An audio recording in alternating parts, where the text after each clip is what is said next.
Hello everyone. 2021 के last में एक खबर आई, डायरेक्ट सेलिंग कंपनी बैन हो रही है। डायरेक्ट सेलर का भविष्य अंधकारमय है। सारी कंपनियों के ऊपर गवर्नमेंट ने शिकंजा कसा। न जाने ऐसे कितने टाइटल आए दोस्तों, लोग घबरा गए और मैं भी क्यों ना घबराऊं, क्योंकि आप भी मुझे जानते हैं। मैं Prashant Srivastava, 20 year experience in direct selling, retired welfare officer in Madhya Pradesh transmission company, business coach, business adviser. जब इस न्यूज को सुना दोस्तों तो मैं भी हतप्रभ हो गया, क्योंकि जिस इंडस्ट्री ने, जिस डायरेक्ट सेलिंग ने मुझे नाम, इज्जत, शोहरत, पैसा सब कुछ दिया, उसके ऊपर इतना बड़ा एक्ट क्या आ गया, आंखें खोल देने वाली थी। तो चलिए आज शुरुआत करते हैं मेरे इस YouTube ऑफिशियल चैनल में इसी सब्जेक्ट को लेकर, क्योंकि पिछले 10 दिनों से काफी भ्रम की स्थिति दूर हो गई है। तो मेरा पॉइंट ऑफ व्यू क्या है, मेरी सोच क्या कहती है, मेरा एक्सपीरियंस क्या कहता है, शेयर करते हैं। लेकिन एक बात ध्यान रखिएगा, शेयर, सब्सक्राइब, लाइक जरूर कीजिएगा। और आज का video specially direct sale industry के लिए है, डायरेक्ट सेलर्स के लिए है। तो प्लीज हर डायरेक्ट सेलर किसी भी कंपनी का हो, इसको शेयर जरूर करें, लाइक जरूर करें, सब्सक्राइब कीजिए। तो चलिए शुरुआत करते हैं, क्या डायरेक्ट सेलिंग कंपनी बैन हो रही है, इसी विषय को लेकर। Okay, let's start. हाँ तो दोस्तों शुरुआत करते हैं। डायरेक्ट सेलिंग एक्ट 2021 28 दिसंबर को जो जारी हुआ, उसका मैंने भारत का राजपत्र निकाला और स्टडी किया। फिर काफी यूट्यूबर ने अपने अपने दृष्टिकोण पेश किए। कोई सुप्रीम कोर्ट के वकील को लेकर आया, उससे क्लैरिफिकेशन लेकर आया। बहुत सारे यूट्यूबर्स को एनालिसिस किया। फिर मैंने अपने एक्सपीरियंस को भी देखा कि इसमें कई लीगल लैकुनास थे जिनको भारत सरकार ने दूर किया। तो सबसे पहले तो पीयूष गोयल जी और भारत सरकार को बहुत बहुत साधुवाद कि KPMG और फिक्की जिसने कहा है डायरेक्ट सेलिंग का भविष्य बहुत उज्जवल है। 2025 तक 64,500 करोड़ की सबसे ज्यादा रोजगार देने वाली इंडस्ट्री बनने वाली है दोस्तों। लॉकडाउन कोरोना कॉल में भी ये इंडस्ट्री ने बहुत अच्छे से ग्रोथ की है। तो इस इंडस्ट्री के लिए जो रूल बनाए हैं, निश्चित रूप से भारत सरकार और पीयूष गोयल साधुवाद के पात्र है दोस्तों। तो चलिए मेरा पॉइंट ऑफ व्यू, मेरी समझ इस एक्ट के ऊपर क्या कहती है। अब जहां तक मेरे एक्सपीरियंस का सवाल है, तो हर कंपनी अपनी अपनी बात करती है और बोलती है कि हमारा पे out one of the best है। तो सबसे बड़ा सक्सेस प्लान पर ही सवालिया निशान खड़े होते हैं दोस्तों। क्यों? क्योंकि गवर्नमेंट ऑफ इंडिया ने साफ बोला है मनी सर्कुलेशन और पिरामिड स्कीम टोटली बैन होगी।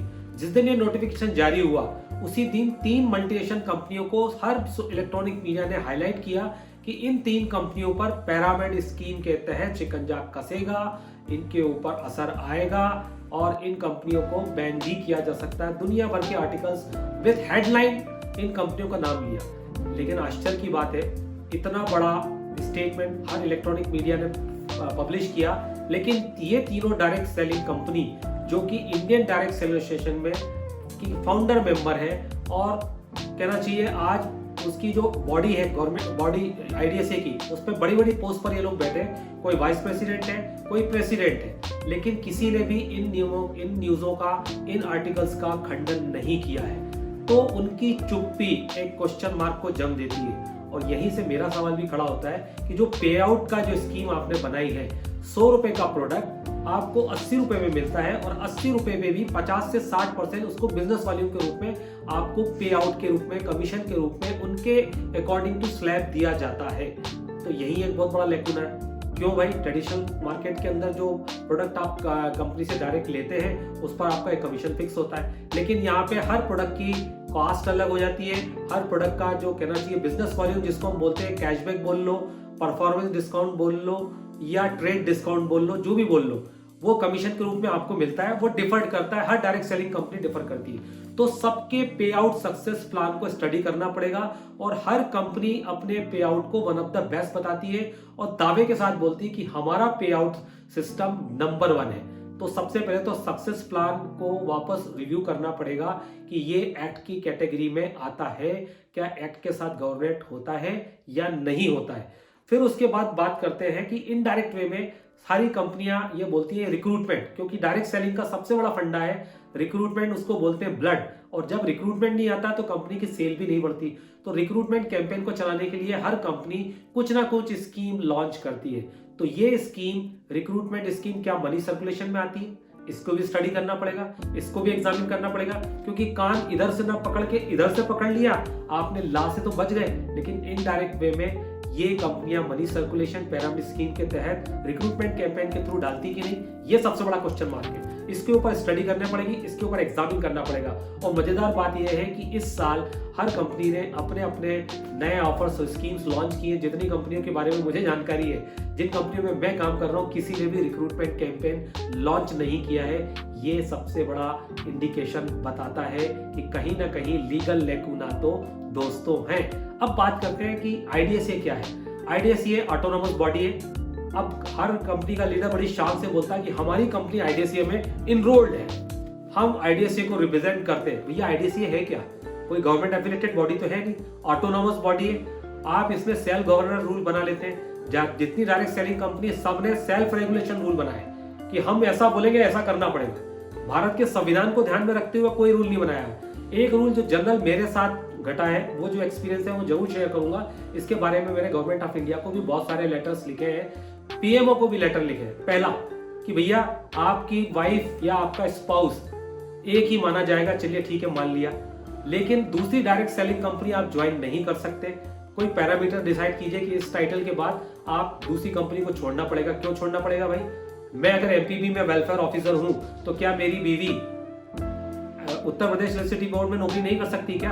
अगर मेरी बीवी बैंक ऑफ इंडिया में काम करती तो क्या मैं स्टेट बैंक ऑफ इंडिया में काम नहीं कर सकता हूँ? अरे भाई, भारत का गणमान्य नागरिक हूँ, भारत की सरकार चुन सकता हूँ। मेरी बीवी बीजेपी को वोट दे, कांग्रेस को वोट दे, मैं किसको वोट दूंगा ये मुझे डिसाइड करना है। तो आप कौन होते हैं ये रूल बनाने वाला कि भाई आप दूसरी कंपनी को ज्वाइन नहीं कर सकते? सबसे बड़ा लीगल लेकुना तो यही है। तो क्यों?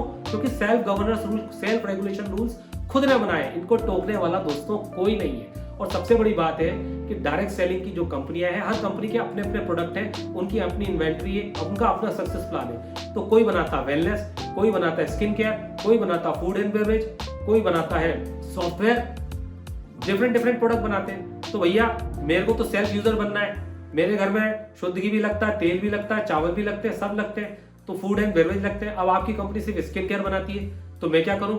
मेरे पास तो सारे कस्टमर आते हैं ना भैया। तो डिफरेंट कैटेगरी के हैं, तो मुझे दूसरी कंपनी को भी ज्वाइन करने का अधिकार होना चाहिए। और फिर मेरे फैमिली मेंबर पे बाइंडिंग क्यों? मेरा लड़का मेरा लड़की मेरे ही नेटवर्क को ज्वाइन कर सकता, दूसरे नेटवर्क को ज्वाइन नहीं कर सकता। फिर वही बात, फिर आप उसकी आजादी, उसके नेचुरल जस्टिस को छीन रहे हैं। भाई उसको कहीं भी काम करना, कुछ भी करना, वो उसको डिसाइड करने दो। फिर आप अपने रूल बनाते हो। कुछ लोग डीपी खोलते हैं, कुछ लोग एसपीओ खोलते हैं, कुछ डीएलसीपी खोलते हैं, उनके अपने नियम बनाते हैं। और उन नियमों को ये तीनों मल्टीनेशनल कंपनियां तो कोई फॉलो करती ही नहीं है, जहां तक मेरा एक्सपीरियंस है। ये नियम जरूर बना देते हैं कि ये क्राइटेरिया है डीपी चलाने का, एसपीओ चलाने का, डीएलपी चलाने का, दुनिया भर के आउटलेट चलाने का, लेकिन इस पर कोई भी फॉलो नहीं करता। कई इनके आउटलेट, कई इनके एसपीओ, कई इनके डीपीओ इन पैरामीटर को फुलफिल नहीं कर रहे हैं, लेकिन फिर भी डंके की चोट पे आज भी वो चल रहे हैं और डायरेक्ट सेलिंग इंडस्ट्री को बदनाम कर रहे हैं दोस्तों। तो ये जो एक्ट है, ये भारत के संविधान के हिसाब से बनाया गया है, आपके राइट्स के हिसाब से बनाया गया है। तो बहुत ही जबरदस्त इसके अंदर क्लास डाले गए हैं। और अब 90 डेज के अंदर देखना ये है कि ये कंपनी अब क्या क्या इस पे अमेंडमेंट करती है, अपने आप को इस एक्ट के तहत ढालती है।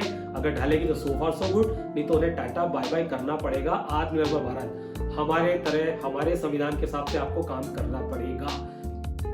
हाँ तो दोस्तों, ये एक्ट निश्चित रूप से हर डायरेक्ट सेलर्स के लिए ट्रांसपेरेंसी क्रिएट करेगा, डायरेक्ट सेलिंग कंपनी की अकाउंटेबिलिटी सेट करेगा, जवाबदारी निश्चित करेगा, जिम्मेदारी को एहसास कराएगा कि आपके रूल्स क्या है। अब अपन बात करते हैं एक जो बहुत अच्छा है, इसमें अमेंडमेंट देखने को मिला है डायरेक्ट सेलिंग में। अभी जो उन्होंने क्लास डाली है कि नोडल ऑफिसेस ग्रीवेंसेस सेल बनानी पड़ेगी, बिल्कुल 101% बनानी पड़ेगी। मैं इसका बहुत साधुवाद देता हूं पीयूष जी को, क्योंकि हर कंपनी के अपने रूल होते हैं और अपने रूल के हिसाब से डंडा मार के काम कराया जाता है। लेकिन हम जब कंप्लेन करते हैं तो उनके पास कोई नोडल ऑफिसर नहीं होता, कोई ग्रीवेंसेस सेल नहीं होता, उनका एरिया मैनेजर डिसाइड करता है, उनकी लीगल टीम डिसाइड करती है, 1 महीने का नोटिस दिया जाता है और सीधे सीधे फाइल निपटा दी जाती है, मतलब टर्मिनेशन कर दिया जाता है।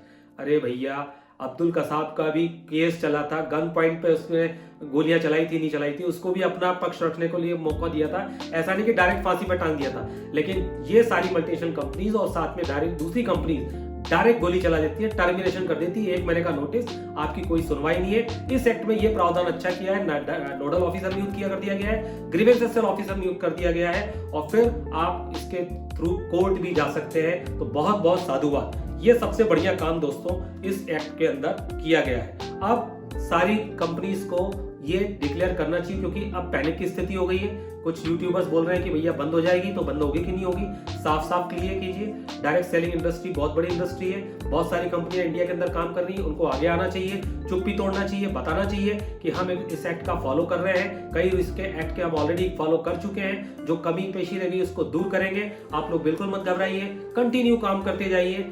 ये उनको दोस्तों बोलना पड़ेगा, क्योंकि कंफ्यूजन हो रहा है दोस्तों, लोग घबरा रहे हैं, संशय की दृष्टि से देख रहे हैं, मेरे को भी बोल रहे हैं, मेरे फैमिली मेंबर्स मेरे से सवाल कर रहे हैं कि आपके भविष्य का क्या होगा। मेरे फैमिली मेंबर हतप्रद हैं, तो इसके बारे में भी सोचना पड़ेगा और जवाब देना पड़ेगा। पूछता है डायरेक्ट सेलर कि क्या इस एक्ट में आपकी डायरेक्ट सेलिंग कंपनी फिट है या नहीं है। और जो न्यूज चली है 3 दिन तक, उसका खंडन मल्टीनेशनल कंपनी जिनके नाम आए उनको तो कंपलसरी रूप से करना है। एक यूट्यूबर ने तो सीधे सीधे उनको लिख के पूछा गारंटी दो, तो उसका जवाब अभी तक नहीं आया है। उसको बेचारे को ट्रोल कर रहे हैं, कुछ भी बोल रहे हैं, लेकिन वो बोल सही रहा है। चलिए फिर आगे बढ़ते हैं। तो दोस्तों, हर कंपनी का लीडर एक बात जरूर बोलता है कि we are the member of direct selling company, IDSA से हम रजिस्टर्ड हैं। वो एग्जांपल देता है आईडीएसए क्या है, उसकी तुलना करता है आईडीआरए से, टीआरआई से, आरबीआई। दोस्तों ये बता दूं, ये एक्ट के तहत गवर्नमेंट से एफिलेटेड है, गवर्नमेंट के एक्ट के हिसाब से बने। आईडीएसए की इसके अंदर कोई भी नहीं है, ऑटोनोमस बॉडी है, उसके खुद के गवर्निंग रूल बनाती है वो। तो आप हर लीडर से बुलवाते हैं कि आपकी कंपनी को मॉनिटर करता है आईडीएसए, कितनी कंपनी को मॉनिटर कर दिया, कितनों की स्कीम गड़बड़ आती है उस पर बैन लगा दिया, ये आईडीएसए के ऊपर क्वेश्चन मार्क खड़ा करता है। तो दोस्तों बात करते हैं फिर से एक्ट के ऊपर। तो ये एक्ट अब निश्चित रूप से प्रभावशाली होगा। 90 डेज के अंदर इसको एक्ट को प्रभावशील करना है, हर कंपनी को अपना एनालिसिस करना पड़ेगा। और मजेदार बात है कि अब कंज्यूमर प्रोटेक्शन एक्ट में भी इसको एसोसिएट कर दिया है, यानी कस्टमर राजा है, और राजा को तो आप पनिश नहीं कर सकते, राजा को सुविधाएं देना है, बेस्ट कहना चाहिए गुड्स देना है, सर्विसेज देनी है, और last but not least, hope for the best and all direct selling company and direct seller deliver the best. तो उम्मीद करता हूं ये वीडियो आपको पसंद आया होगा, और अगर पसंद आया है, इंफॉर्मेटिव लगा है, तो कमेंट्स में जरूर लिख के भेजिए। कोई और सवाल है डायरेक्ट सेलिंग से जुड़े हुए तो उसको भी डालिए, हम मिलजुल के डायरेक्ट सेलिंग इंडस्ट्री को और मजबूत बनाएंगे। तो दोस्तों आपके कमेंट्स का इंतजार होगा, और अगर कुछ खास चीज आपके हाथ लगती है तो प्लीज मुझसे मेरे साथ शेयर कीजिए, हम लोग मिलकर आगे बढ़ेंगे, इस इंडस्ट्री को आगे बढ़ाएंगे। बस ये वीडियो लाइक करना है, स्पेशली शेयर करना है हर डायरेक्ट सेलर के साथ। तो चलिए मिलते हैं, क्योंकि ये एपिसोड अब बहुत आगे चलेगा, कुछ और नई इंफॉर्मेशन आएगी तो मैं जरूर शेयर करूंगा, क्योंकि मेरे आप अपने हैं और अवेयरनेस फैलाना मेरा मिशन है। और कहते हैं ना, sharing is caring, if you are not sharing you are not growing. तो मिलते हैं नेक्स्ट वीडियो में, stay home, stay safe, bye bye.